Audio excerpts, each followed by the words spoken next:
Assalamualaikum warahmatullahi wabarakatuh. Alhamdulillah wassalatu wassalamu ala rasulillah. Ini jam 9 malam ya, habis pulang taraweh. Saya mau bicara, oh ya, saya Yudi Pramuko, tukang donat dari Parung, YouTuber tertua di semesta. Itu brand sudah 6 tahun saya pakai ya. Tukang donat dari Parung itu bertertua karena umur saya 64. Padahal juga udah kalau udah tua tuh batuk tiba-tiba tuh, nggak ada hujan, nggak ada angin itu. Jadi sebelum senja, sebelum tua, pakai masa muda untuk berjuang sehebat-hebatnya ya. Saya ingin bahas 4 orang ya. 1 Prabowo, Deddy Mulyadi, Jokowi, dan Habib Rizik Syihab. Intinya, tapi itu nggak terlalu penting ya. Saya membahas orang-orang itu, saya nggak dapat apa-apa nanti untuk masjid saya. Jadi saya ingin mengajak penonton untuk berlomba-lomba infak untuk membangun Masjid 6 Syuhada yang sedang kami bikin ya, 2 lantai di atas tanah wakaf Bapak Haji Paramarta, 120 meter sudah jadi 2 lantai, tinggal finishing ya. Sudah menghabiskan dana dari 200 donatur di 5 benua sejak dibangun 2 Agustus 2021 ya. Menghabiskan dana 800 juta kurang 200 juta menurut hitungan pimpinan proyek itu. Silakan transfer ya. Man bana masjidan, kata Rasulullah, siapa yang bangun masjid lillah karena Allah, banallahu lahu fil jannah mislah, maka Allah membangunkan sebuah rumah di surga ya. Ditransfer ke Bank Syariah Indonesia 1012656781 dan WA-nya yang saya pakai untuk merekam ini HP, maksudnya 0812 1200 6145. Ini kok masih ada asap sampah sih hari gini nih. Si alam ini bakar tiap malam. Padahal saya kena infeksi paru-paru sudah 3,5 tahun ya. Nggak boleh kena asap sebenarnya. Jadi kenapa kita ingatkan ya, misi pesantren Jolali itu membela rakyat kecil dan menegur penguasa. Kenapa kita bincangkan Prabowo? Prabowo itu punya kekuasaan ya, punya power dia sebagai presiden, dan dia punya anggaran besar, dan itu punya potensi untuk berbuat semena-mena. Karena apa? Punya kekuasaan yang mutlak gitu, punya dana yang besar APBN, dan bisa punya aparat ya, ya kan, termasuk Deddy Mulyadi sebagai gubernur DKI, gubernur DKI Jawa Barat lagi boncar namanya nih. Kita ingetin ya, jangan nasibnya seperti Jokowi, dicaci maki setelah kekuasaannya hilang 20 Oktober. Sebelum kekuasaannya hilang, dia juga menggunakan anggaran secara ugal-ugalan ya, untuk bangun ini, bangun itu, ngutang ini, ngutang itu. Sekarang warisan utang itu dirasakan sama pemimpin berikutnya, rejim berikutnya. Pusing kan, ya kan?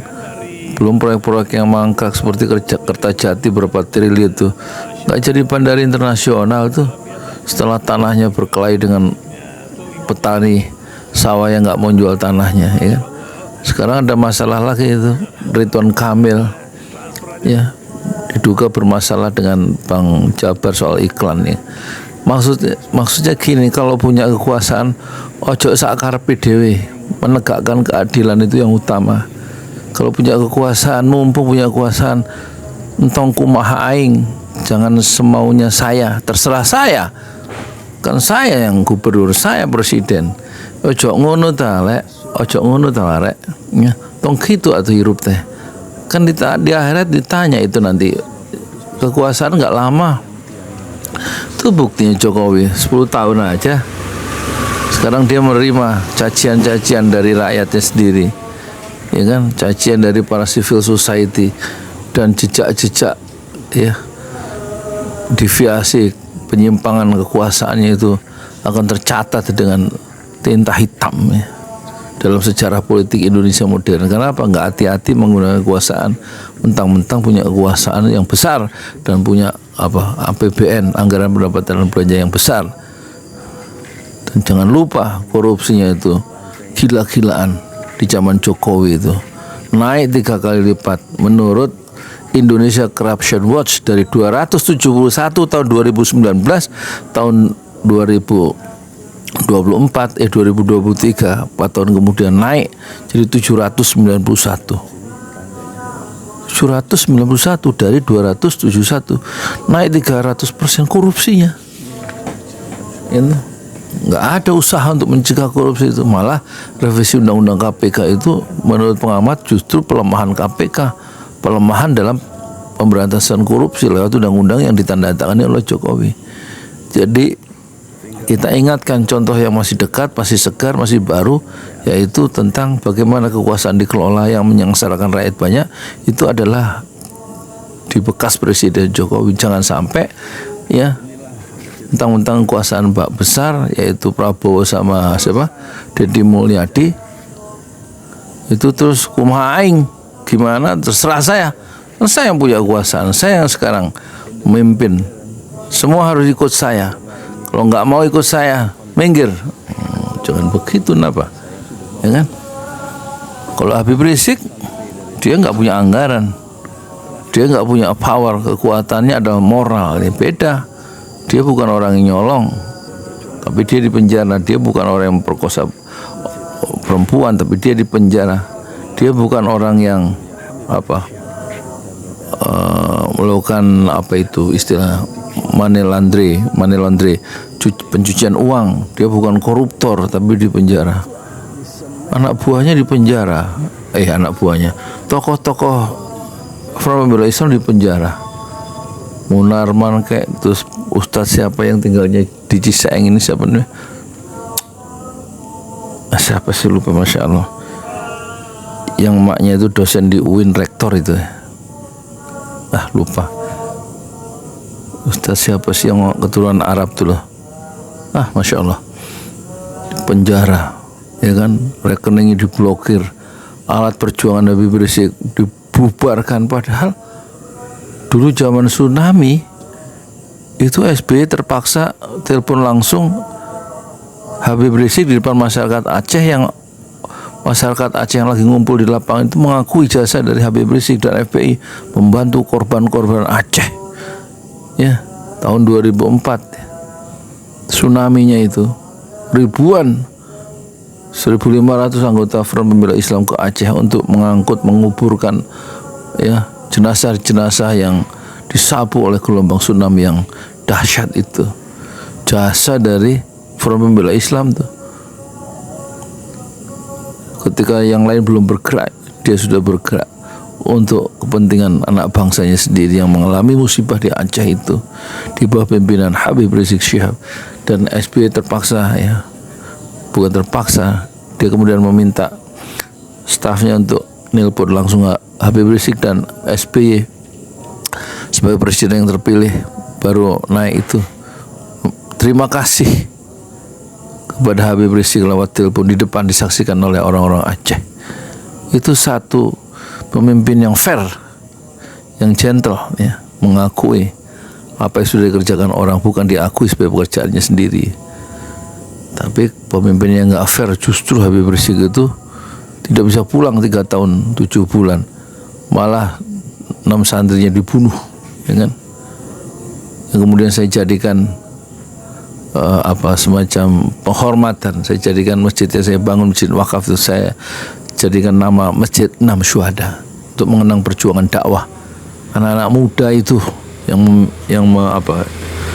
menghalang-halangi percobaan pembunuhan yang dilakukan oleh negara terhadap Habib Rizik di kilometer 50. Dia halang-halangi oleh para pengawal santri Laskar Front Pembela Islam itu, ya kan? Jadi kemudian dibubarkan, ya, ditangkap Habib Rizik itu, diborgol, kemudian dijebloskan ke penjara, terus kemudian diadili karena informasi kesehatan, dan vonisnya nggak kira-kira 4 tahun 8 bulan. Coba gara-gara kemana Pak? Gara-gara soal informasi kesehatan. Dia merasa sehat tapi ternyata dia kena COVID, kira-kira begitulah, saya nggak paham itu. Karena pendekatan politik, hukum bisa dipakai untuk menjerat lawan-lawan politiknya, termasuk Habib Rizik Syihab. Oleh siapa? Ya oleh rejim itu yang merasa punya kekuasaan. Dan sekarang orang meminta Jokowi diadili dan dicaci maki sampai sekarang, padahal sudah berapa bulan ya, sudah hampir 20 Oktober, November, Desember, 5 bulan. Gak ada presiden yang terus dicaci setelah dia meninggalkan gelanggang politik nasional kecuali Jokowi, ya kan? Dan soal kejahatan politiknya semua orang sudah tahu, nggak akan saya ulang di sini. Intinya ya kita ingatkan Prabowo, kita ingatkan Deddy Mulyadi, lagi enak-enaknya memegang kekuasaan, hati-hati. Keadilan itulah yang utama, bukan untuk menghajar sana menghajar sini, mentang-mentang sekarang saya yang berkuasa. Ditanya kekuasaan itu dari Allah, nanti dicabut oleh Allah, dan nanti di akhirat ya orang yang dilindungi di akhirat itu adalah yang pertama dari 7 kelompok yang dilindungi adalah pemimpin yang adil. Sab'atun yuzilluhumullahu yauma la zilla illa zilluh.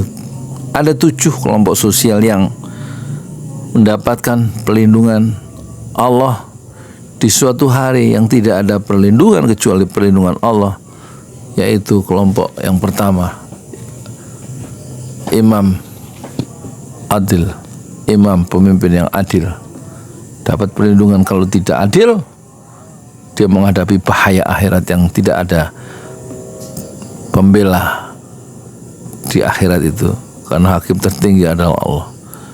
Dan orang yang dilindungi Allah lagi selain pemimpin yang adil adalah anak remaja, anak muda yang tumbuh dalam ibadah kepada Allah. Syabun nasya'a fi ibadatillah. Dan yang ketiga, orang yang hatinya lengket, terpaut pada masjid. Rajulun qalbuhu mu'allaqun bil masajid ya. Jadi pemimpin yang adil ya, pemimpin yang adil itu menjadi isu sentral dalam ajaran Islam. Jadi hati-hati ya, kita ingatkan pada Prabowo, kita ingatkan pada Deddy Mulyadi yang senang dengan kamera, yang senang dengan pencitraan. Itu bisa menghilangkan sikap adil karena tepuk tangan, karena pujian-pujian ya dari para followernya, dari para penontonnya, dari orang-orang yang di belakang kamera. Begitu juga Prabowo, dia akan mabuk ya oleh pujian-pujian, tepuk tangan yang membahana dari rapat-rapat raksasa di sebuah ruangan yang besar yang tertata rapi, dan dia menjadi fokus perhatian sebagai seorang orator agung. Dan itu yang menjerumuskan Bung Karno, puja-puji, pecah gesang derek Bung Karno, hidup mati ikut Bung Karno.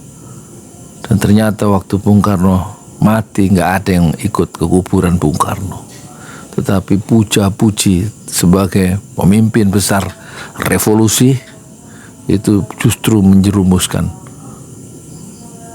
pemimpin itu sendiri. Jadi kalau ada yang memuja, ada yang muji, sebaiknya dalam Islam orang yang suka memuja itu dilempar mulutnya itu dengan pasir. Kenapa?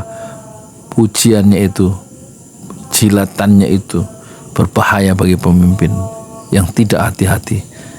Dijerumuskan oleh orang-orangnya sendiri yang tunduk patuh secara feodalistik dan tidak berani berkata terus terang bahwa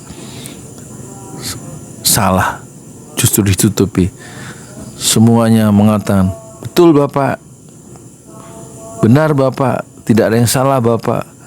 Dan itu yang akan menjerumuskan pemimpin kita. Kita tidak ingin pemimpin baru kita, baik Deddy Mulyadi, tenggelam oleh pujian. Kita tidak ingin ya, Prabowo sebagai pemimpin kita tenggelam oleh pujian. Dan pujian itu yang sudah menenggelamkan Joko Widodo. Assalamualaikum warahmatullahi wabarakatuh.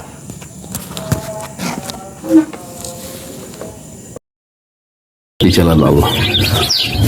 Ini Masjid Enam Syuhada lagi dikunjungi sama Ketua Hilmi.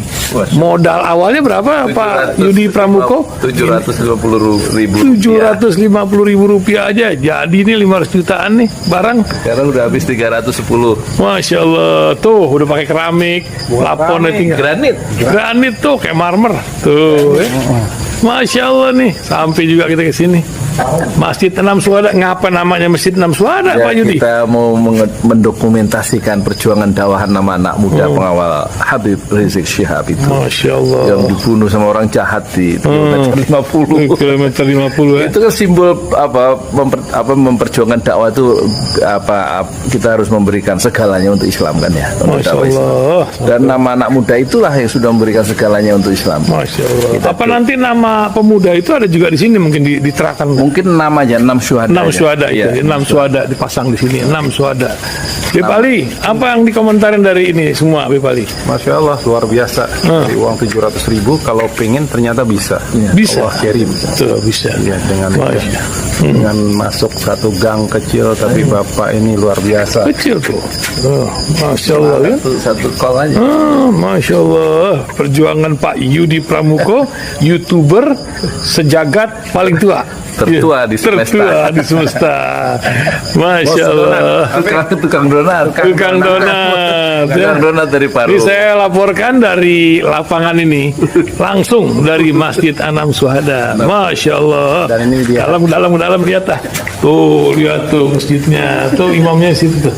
Malam-malam lagi kita. Masya Allah. Masih kurang nih. Atapnya katanya transfer aja. Masjid Enam Syuhada sebentar lagi selesai. Dinding lubang angin sebagian sudah terpasang. Lantai 2 dan kemudian plafon termasuk lantai bukan keramik, granit 150 dus bersama tiang-tiang yang ada 16 setinggi 4,5 meter. Kemudian finishing terakhir adalah tangga menjebol atap ya, lantai pertama untuk masuk ke lantai 2. Inilah Masjid Enam Syuhada. 2,5 tahun lalu dimulai pada 2 Agustus hari Senin 2021. Tinggal sedikit lagi insya Allah, dan lantainya dari keramik, bukan keramik, granit sudah diresmikan lantai pertama. Nanti lantai kedua lewat sini tangganya menjebol untuk masuk ke lantai 2. Inilah Masjid Enam Syuhada yang sangat megah karena dari bahan-bahan pilihan, kualitas nomor 1.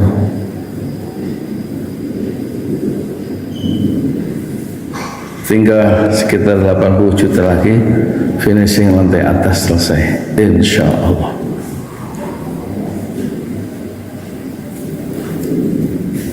Ya, inilah Masjid Enam Syuhada